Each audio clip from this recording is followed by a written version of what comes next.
Alhamdulillah, yang pertama sekali kami bersyukur, berterima kasih atas perjuangan anak-anak kita dengan tulus ikhlas.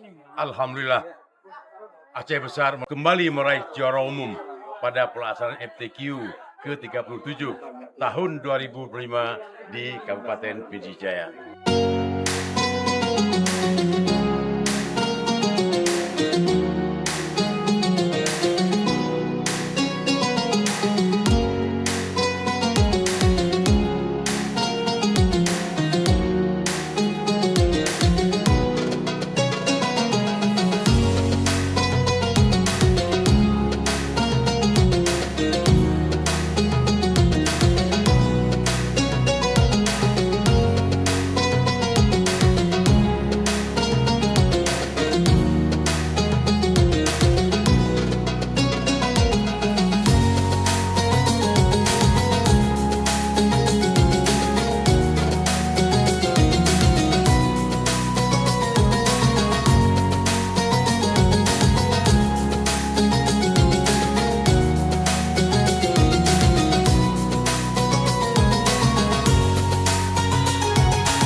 Yang 1 minggu yang lalu kita berjuang